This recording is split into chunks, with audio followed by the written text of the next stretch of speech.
So the rest of you can hear me. I can go on. Yes, we can hear you. Okay. So I was saying that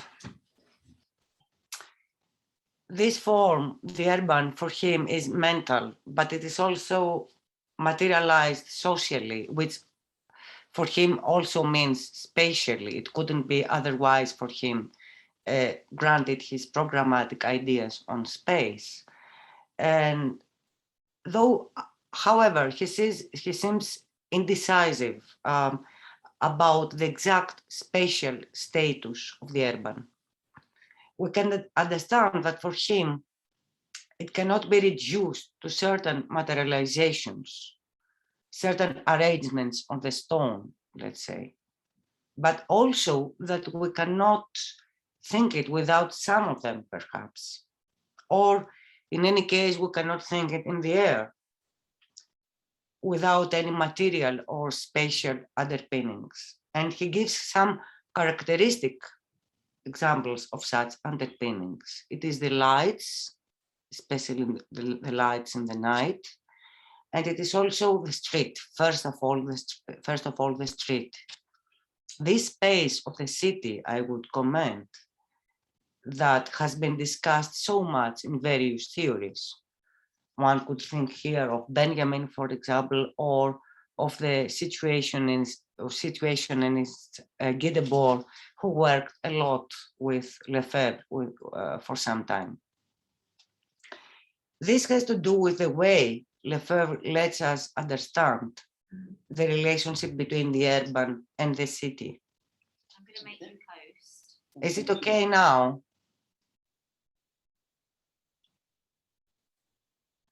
This social and spatial materialization of the urban is par excellence the city. Without, though, exhausting its meaning and its scope, I mean, of the urban, and maybe we could talk about it in the discussion.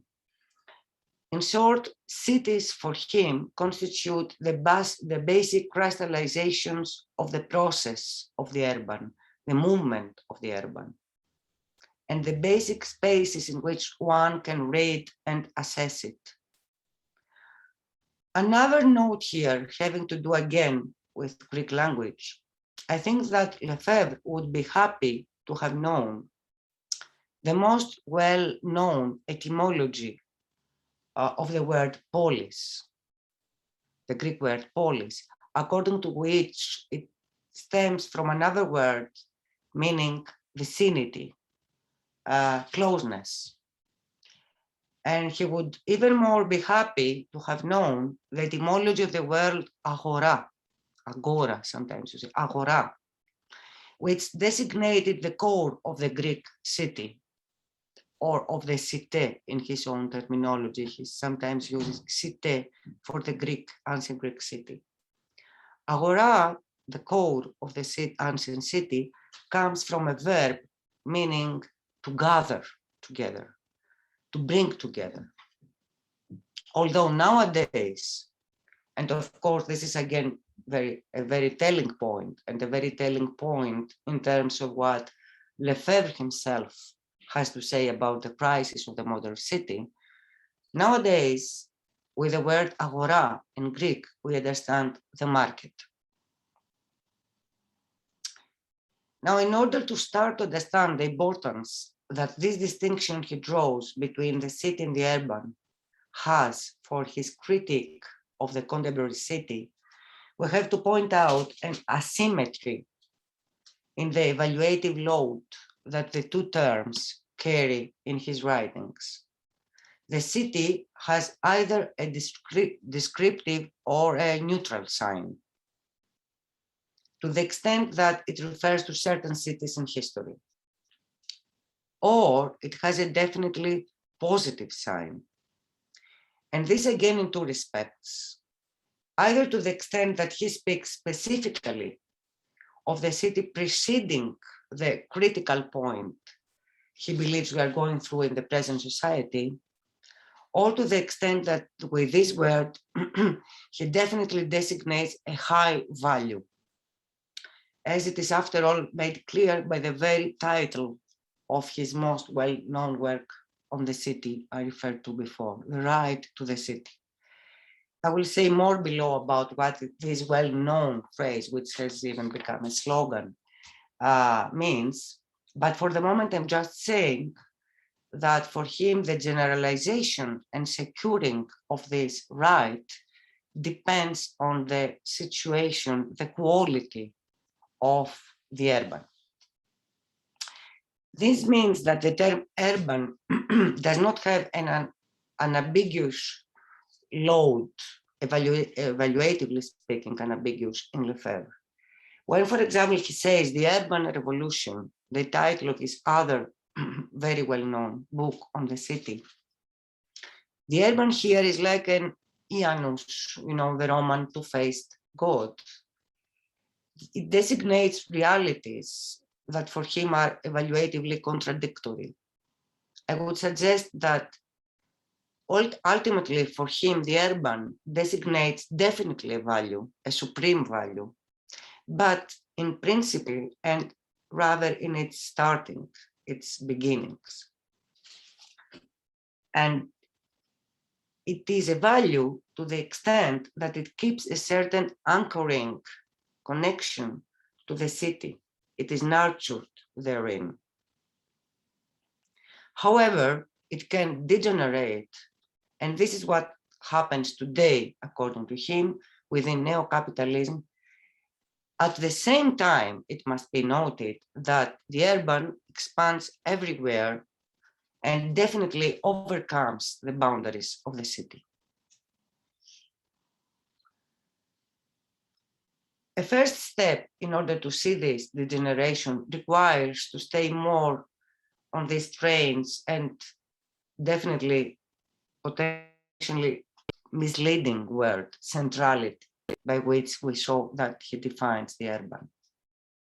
When he speaks of centrality and defends it, he acknowledges the risks that this contains, since centrality can also mean the gathering of wealth and of power, and entail the establishment of a center which is imposed upon a periphery, as this is illustrated above all in the political form of the state. And he lets us understand that a part, or rather a root, of the problem of the contemporary degeneration of the urban has to do with this strengthening of the state. The urban, in short, as we could put it, a centrality, a kind of centrality that he understands as diametrically opposite to the one that the state represents, is undermined due to its being controlled by this latter, the state, strengthened centrality. In this respect, and to the extent that the right to the city for him is about a right to a civitas in the sense of a political community, this civitas for him is not meant to be a state-governed community or society, but in any case, Lefebvre's aim is to go much further than this, not to talk about politics only in a strict and narrow sense, because for him, political struggle and political thinking is a means to an end, and this end he wants to talk about. Hence, it is something that in some occasions he refers to as a new humanism. So he wants to talk about a radically new form of life, the transformation of everyday life. And this is, after all, one main reason why he elevates everyday life as a concept. So before going on to deal more with what's wrong with the contemporary urban, according to Lefebvre, I want to talk about the centrality again, more about it. And see why he defends it in connection to the urban. The crucial point here is to understand that, as he himself underlines it, the right to the city, which I repeat is a right dependent upon the quality of the urban. This right is indissolubly linked to the right to difference. So I must stay here a bit longer, and I will draw a lot from the introduction of Eleanor and Lebas on this, because they very correctly stress this point that it is very important in order to understand his thinking on the city, and also in order to understand problems involved in his reception nowadays. He can be said to have been a pioneer on this subject. He wrote in 1971 a text titled Le Manifeste Differentialiste.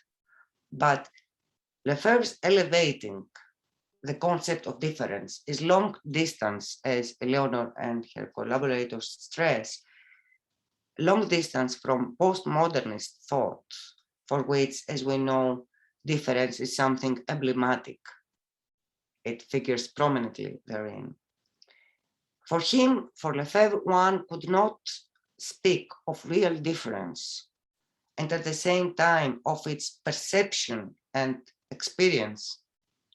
And one could not defend theoretically difference on the ground of the celebration of fragmentation and on the ground of an attack to cohesion and totality.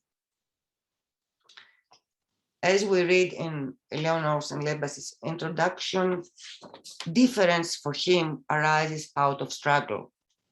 Differentialist thinking is a method that seeks to regroup in order to situate, to bring together that which is separate. And they refer to an argument that he considers as crucial in order to understand modern society, and we find it in many areas of his thinking. He says that separation and fragmentation, however paradox as this may sound for mechanistic thinking, he says, so separation goes hand in hand with homogenization or the extinction or masking of the differences. And this argument is significantly, tellingly made very clear in his critique to individualism, which is a theme one comes up, as we know, in various theories of the city. He repeatedly speaks of the etymological sense of the word private in the expression private individual. That is, that it denotes a deprivation. And I would add here that this is more enlightening than in the Greek case, wherein the idiotis, that is the one who cares about his own private business, is also meant to mean also somebody who is stupid. His life does not really make sense. Hence the word idiot you have in English and in so many other languages, but not in Greek, I would say. We have idiotis nowadays, but not in the sense of idiot as you mean it. Okay. Now, I would say that this Latin case, private, illuminates more what Lefebvre has to say on this matter, because the idea he insists on is that what is human, this human is deprived of, is above all what he mostly cares about. That is his, her own uniqueness, individuality, ego. Individualism for him ends up in conformism and depersonalization, in a few words. So now we have two other excerpts from The Urban Revolution, his other work. The urban can be defined as a place where differences know one another and through their mutual recognition test one another, and in this way are strengthened or weakened. And the other one, everything that occurs within the urban reality does show as if everything that constituted that reality could be compared, and always increasingly so. I would say here that for him, the urban, hence also the city, to the extent that it constitutes the main arc or capsule of it, could be paralleled to an attraction pole that gathers humans, goods, activities, knowledge, everything that exists under the sun, and hence gathers, or rather makes, their differences to the extent that it creates a condition or ground which makes possible the communication or conversation of these realities. Or if you like, it is like a dynamic field that can convert the being together into the speaking to each other. Now, this entails that there is nothing harmonious about it, according to Lefebvre, about the urban, or it cannot constitute a quiet condition. And here we have another excerpt by him. We could therefore define the urban as a place where conflicts are expressed. He underlines this word, reversing the separation of places where expression disappears, where silence reigns, where the signs of separation are established. In this last phrase, he alludes obviously to the degeneration of the urban within neo-capitalism. The first thing he insinuates is, in speaking of separation, is the separation of humans in their transformation into private individuals. Individualism, what for Engels, for example, had denounced as a principle that takes extreme forms in the big industrial cities, is the main indication from Lefebvre's viewpoint that something goes wrong with the urban here. For what we said before about the way he understands centrality and posits it as central to the understanding of the urban, entails that the city, as the main capsule arc of centrality in the urban, in principle does not nurture individualism, rather the contrary holds. Now, so the main problem of the urban and the city within neo-capitalism for him then is separation and the multiform homogenizing process that this entails. The source of this problem has to do with something that is inherent and central in the way in which capitalism produces space. Since space is transformed into a commodity, it has to get rid from its qualitative differences in order to get cut down into fragments and get measured. It can be said that for him, it is the city where we can par excellence see this process, the basis of which, as he says, is the generalized, his phrase, the generalized terrorism of the quantifiable. And this for him ends up in a city as product, which he juxtaposes to the city as œuvre, work. I will very briefly refer to some manifestations of this process. The city tends to get cut down in parts, each of which has been programmed for a certain function.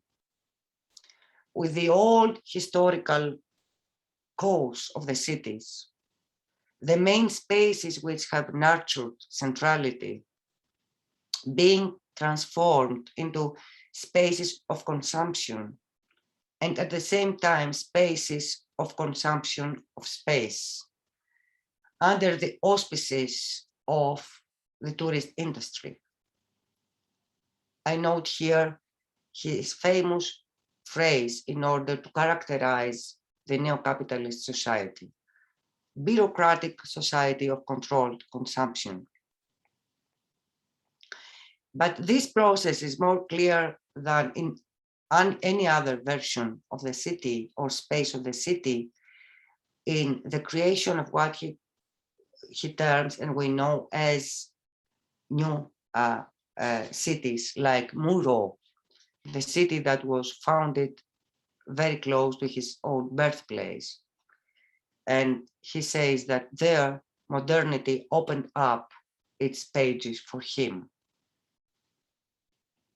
Here, in places, in cities like Muro, we can more clearly than in any other, as I said, version or space of the city, the creation of what he terms, tellingly about what we have to say about space and time, what he terms ghettos in space and in time.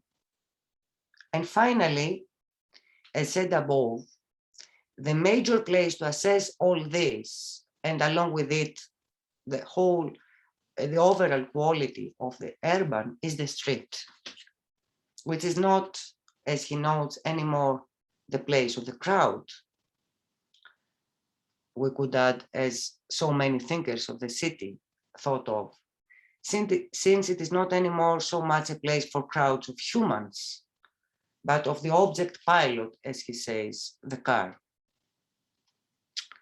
But Muro is also a space where also for Lefebvre one can read everydayness, because this is where it is written, as he says. So now, I don't know how much time is left, but we come to this other major theme of his. He's one of the very few thinkers. Sorry? If you could end by, say, 2 o'clock, which is another 6 minutes, if that's okay. It's almost 2 o'clock. Yeah, okay. I'll try to do it. Okay. I would say that he thematizes very much this concept. He talks about it, why we talk it very much nowadays, and especially in theory. And I think he says that we, and he especially, thematizes for good and bad reasons. Bad reasons are echoed in this everydayness word, which is different to everyday life and everyday in general and in his work, although this has been not stressed that much, that there is a difference in these words within his work. Now, I will read, though, a very enlightening text, which is not so much well known. Everyday life, he says, has always existed, even if in ways vastly different from our own. The character of the everyday has always been repetitive and veiled by obsession and fear. In the study of the everyday, we discovered the great problem of repetition, one of the most difficult problems facing us. In modern everyday life, the everyday imposes its monotony. Now, everyday life for him, generally speaking, is rather a neutral or a positive term. Again, as we said before about the differences in the evaluation between urban and city and so on. Or it is very positive because for him, it is a high value. It is there that the human must be assessed. And this, he says, contrary to the early concepts of everyday life in thinkers like the early Lukács or Heidegger. So there, and not in the exceptional moments, it is where the human can be and should be assessed. So it can be paralleled to what Marx talks about when he says real life. But this seemingly simple and everyday term, everyday, the fact that Lefebvre uses this term instead of real practical life has its various reasons, and one of them has exactly to do with the problem of time, as we can easily understand from the very term itself, every day. And here I must read another text of his where he shows this. A minute description of these parcels of everyday life studies the activities connected with food, dress, cleaning, and so on. It cites the products used, used. Such a description will seem scientific, but it bypasses the object itself, which is not the period of time passed in this way, but the way they are linked in time, and thus their rhythm. So every day is principally about a tempo or rhythm of life.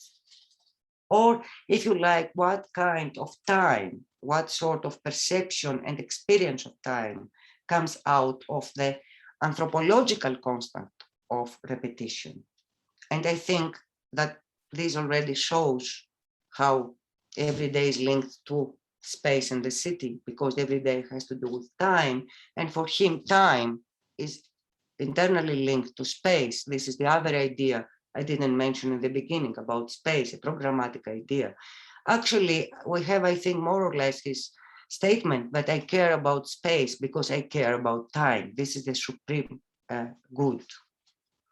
Now, I think that a basic idea that we could get there is that repetition always, although he has many confusions on this, but I think that he would say that repetition always creates a sort of insignificance or a distinction between real life, between routine, insignificant things, triviality, normal temporality, and something which comes up as significant, exceptional, and something that he calls moments, or sometimes la fête, festival. And the question is whether these moments are being united with the first real can create a rhythm for it, so that its routine does not become monotony. And this is what he insists that is undermined in this unity, is undermined in this society. And this entails the imposition of monotony, or what he calls establishment, installation of everydayness. And I would call you to think already that of the fact, the very linguistic fact that we have produced a noun out of this everydayness. A noun which always alludes to the word escape. And he has many things to say about what has established this. The controlled consumption itself, the acceleration of life tempo, the modernist exaltation of the new, what he calls exhausting organization of everyday life, and what he calls colonization of everyday life. And I would say that in all these aspects, we have more or less what we saw also with space. Separation, first of all, between leisure and work time, complete juxtaposition between them, exhaustive measuring of time and programming of time. But I think here I will conclude. I cannot see the time. I will conclude with this. It is not only a matter of a similar process going on with space and time. It is not only a matter of everydayness, having as a spatial correlate the new cities like Moreau and certain spaces. I think it is not, it is something stronger than this. And we have to go back to what we said in the beginning about space, that space takes part in social struggle. And it is like he says, this is shown, first of all, in whether space permits, in the first place, the humans to experience time and its passage, whether it instigates them to fully understand and appropriate time instead of consuming it.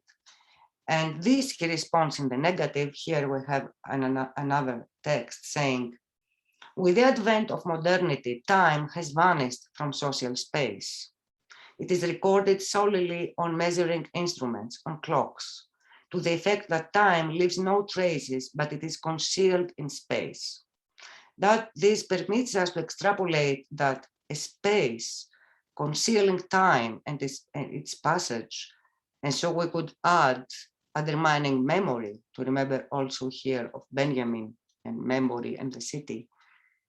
This kind of space contributes in itself in the establishment of homogenized time. So to conclude, although I had, okay, if the modern city is related to the establishment of everydayness, from Lefebvre's point of view, this means that therein the urban is undermined. For the right to difference that we saw him linking to the urban and the city is first of all the right to a differential time or to a rhythm of life. Here, full stop. Thank you very much, Chryssoula. So, whoops, I can't. Have we got any questions of any kind? If you'd like any clarification, if you'd like to make any comments. Yeah, I would like to make a comment. Yeah, Johan? I don't know if... Oh, hold on. In order to, I think maybe if you speak into the computer? Yeah, it's got a reasonable microphone. You don't need. Can you hear? Can everybody hear me? Yes, yes, Johan. Thanks very much. That was a very interesting talk. I really learned a lot from it. So I will ask a sort of a critical question. Isn't this like pure romanticism that you are presenting to us here in the light of the vast urbanization that we see in the world and the huge environmental impact, catastrophe that is caused by urbanization? Is this return to the polis as a small community in which people can actually, by talking to each other, work out the differences? Isn't that somehow isn't that not inadequate to deal with the problems of urbanization today? And maybe to make that a little bit more theoretical, where is the future in Lefebvre's account of the city? It seems that the categories that are used are taken from the past, and I wonder what the orientation towards the future might do to the concept of the city.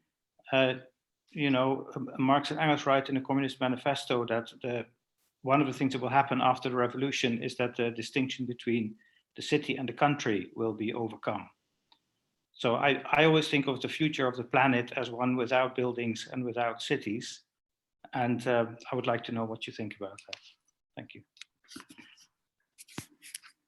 Do you want me to answer now, or we would rather maybe answer now? Yeah. Actually, thank you very, very much for this question, because this was the paragraph I left. So yeah, it was very to the point. Now, at a more theoretical level, Lefebvre was one of those who talked about revolutionary romanticism. So there were romanticism, and he said, yes, but I am a revolutionary. Now, this means, I think, theoretically, that critique of modernity, which for me means that he's based upon modernity in order to criticize this. It is very, very telling, the point where he compares Navarro to Moreau, to the other city, which it seems he admires, he loves, a medieval city. He knows every stone of it, he says. But when he comes to this problem of boredom, he says, he compares two different kinds of boredom. And he says that in this ugly Moreau of everydayness, you can have a boredom which is pregnant with desire, with a new world which is waiting out there in the corner. So what he says is that I can read possibilities within this everydayness. And in this respect, because there are the possibilities, the revolutionary possibilities born out of the birth of individuality, and the fact that their leisure time, has become a need for everybody. These are achievements of modernity, which he doesn't want to sacrifice. So in a way, he says, and I could talk about the retheorization of alienation that he makes here, but let's leave it for the moment, that the problem is that we are very poor in terms of these possibilities, which have been born in the cities and survive therein. I think this is the main and theoretical thing. As about the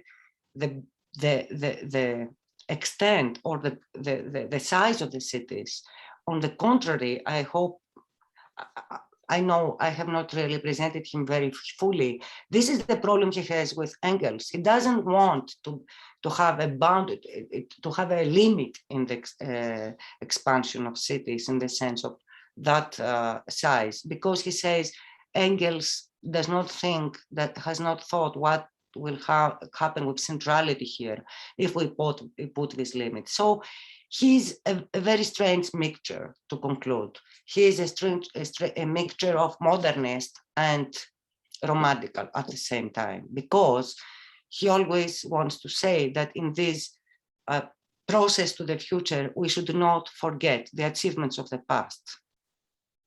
To use the words of somebody who likes revolutionary romanticism, Michael Levy, for all them who are, also Benjamin, whom he puts under this label, any emancipatory project for the future must be mediated from the past achievements.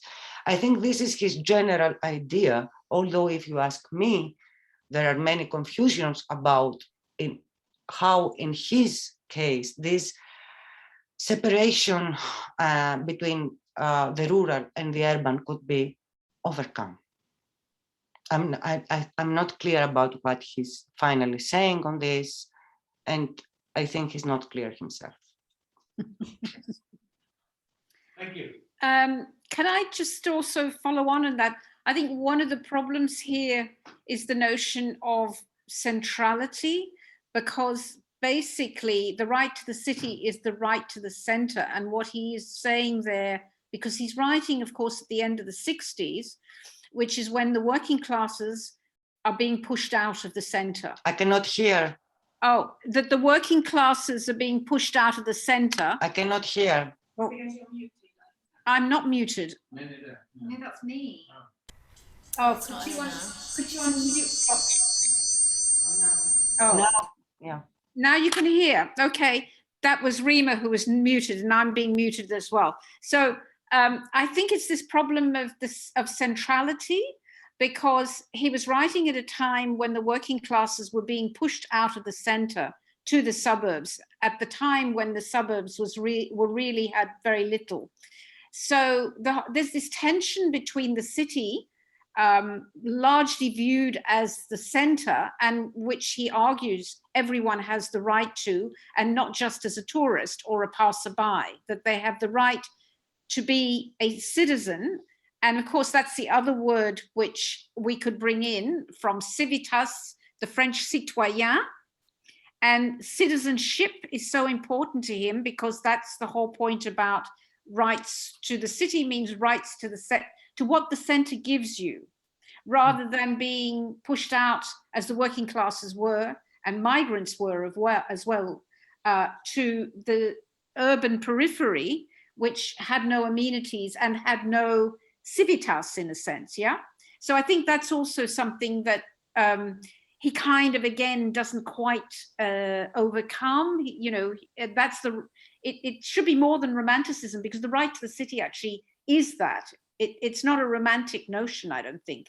The other thing I just want to say is that, which you kind of were getting to, is that the question of he has been known very much for his writings in terms of space, production of space. But I would say he also, as you note, wrote a lot on the production of time and temporalities and the relationship between them. And in fact, in the very last work that he wrote, but it was before he died, but it was published posthumously, was the rhythmanalysis, which basically is about space and time. And in that case, the temporality occurs in the space of the city. You know, it occurs through everyday practices like walking, running, meeting people. And there's actually a lot of sociology now going on the sociology of encounters and citizenship. And I think that's, I don't know, I haven't read one of the books that's come out recently, but I think it's drawing a lot on Lefebvre's notion of encounters, which is also part of the everyday. Yeah. Yeah. He wants, as he says, I mean, just a bit adding to what you said, to understand cities as kinds of music, to see what sort of music or melody comes out of the cities. And it is certain that he prefers the music of cities, even the monotony, as I said before, because he believes there is something there. It is pregnant, this monotony. It can bring things. But on the other hand, he tries to analyze why this music has become monotony. And I think, in other words, this is the problem of everydayness for him, which is basically an urban problem. But I think it is for all of us as well. I have a couple of questions, if possible. Paolo, yes, go ahead. Hi, thank you very much, first of all, Chryssoula. Really interesting presentation. So I have a couple of questions, one on the concept of difference and one on the concept of everyday life. The first one on difference. I was reading a very interesting chapter of Anne Brusque about spatial theory, post-colonial perspectives, and fictions. She defines difference in relation to Lefebvre perspective as a form of non-alienated forms of individuality and plurality in urban spaces, in urban society. So my question is, if you agree on that definition, and what's the role of imagination in this creation or attempt to create non-alienated forms of individuality and plurality? And of course, the connection with the imagination is the connection also with Castoriadis' idea of imagination. So the second question is about everyday life, and I would like to know if you find a connection, an overlapping, or a contrast between Lefebvre's idea of everyday life and the idea of everyday life in Michel Desserteau. Thank you again very much, and I would be very pleased if you could send me the reference of the first text you said. Yeah, sure. Could you put it into chat? Paolo, could you write it into chat? Yeah, exactly. I think this I can share the paper. Yeah. No, put the title into chat. Okay. This is what it is all about. It is a very, I think, very comprehensive summarizing of what he wants to say, this non-alienated form. And it has to do also with the distinctions he makes between difference and particularity. And that is forms which either he thinks they are less, more simple and have to do with nature, and they are not being elaborated upon, or they are alienated forms, exactly. So individualism for him, this kind of difference is a kind of particularity. And it is definitely an alienated form, as you said. Now, sorry, then you referred to, tell me again, about imagination. About imagination was the second one, or have I missed something? No, imagination was part of the first question. Okay. Difference, imagination, and yes. connection with I don't really think that he insists on this as a concept. I mean, he may use this term, but it doesn't carry a specific weight in his thought.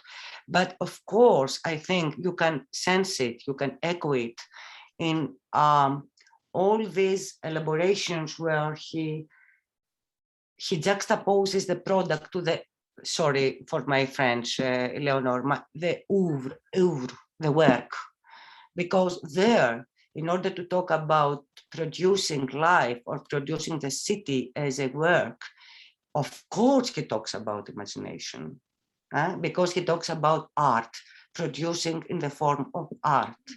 And I think that in his main book, the umbrella book, The Production of Space, it's not very easy for me to tell you now, but there are some parts, especially when he talks about art and producing the way of production within art, that he has some small parts on imagination, although in general, this is not a very important concept as such in his work, as it is in Castoriadis, for example. Oh, I think I would say I think oeuvre is extremely important, that distinction, because an oeuvre is something that you produce and it's an individual item, you know? Yeah. It's not an alienated production. That's the whole point about it. It's part of you that is in that, you know? Yeah. So I think it's incredibly, and the other distinction that he makes, which is again similar, is poetry versus prose. You know? Yeah. I'm just saying that in speaking of this, he does not speak very much of imagination per se. This is what I said. Of course, what you say is correct, but he doesn't really analyze imagination per se as a concept.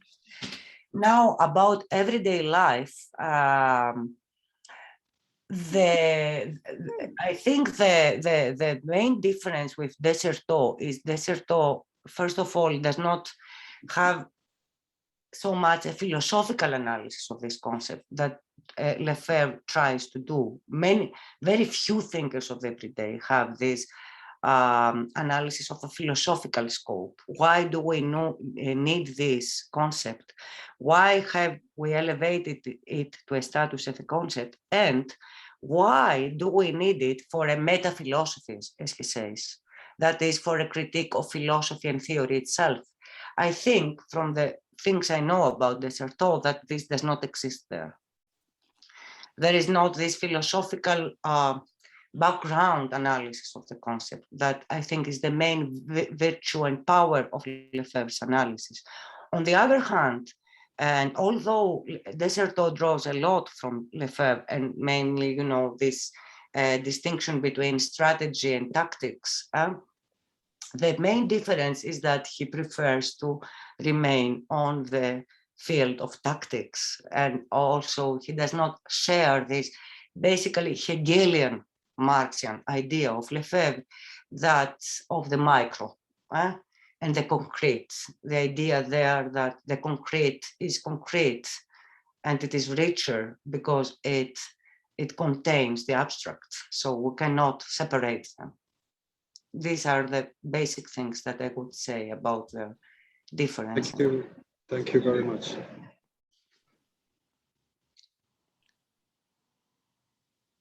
Any other questions?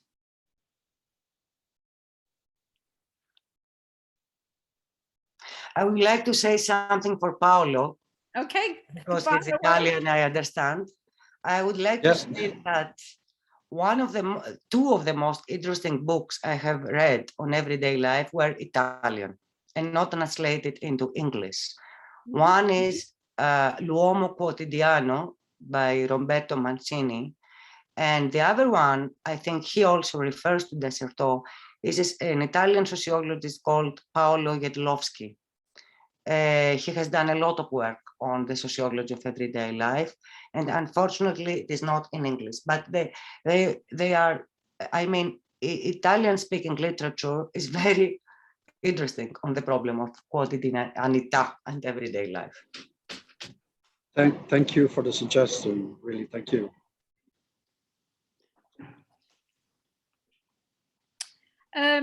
Any other questions? Is there anything in the chat?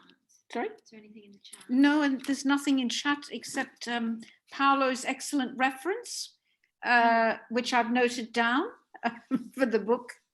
Well, if there are no other questions, can I thank Chryssoula very, very much for a insightful talk, and very much to everybody who's attended and stayed till the very end. And apologies for our technological, but some of them have got to do with the university. I think we've done a pretty good job, but some of the technological problems of the universities. Internet would be pretty basic, yeah. And can I just say to everyone that Paolo will be our next speaker. He has sent me his title and his abstract and a little bit about himself, and I will be sending that out, or Rima and I will send it out to everybody. And the talk will be on the 18th of November. Those who are in London might well want also to join us in the evening, because I'm going to suggest that we have a everyday meal together and in the evening. So many thanks for everyone to be here. And as I say, Paolo will be our next speaker in November. And hopefully, actually, Chryssoula, that we add you to the SPRC list and that you'll come and listen to Paolo.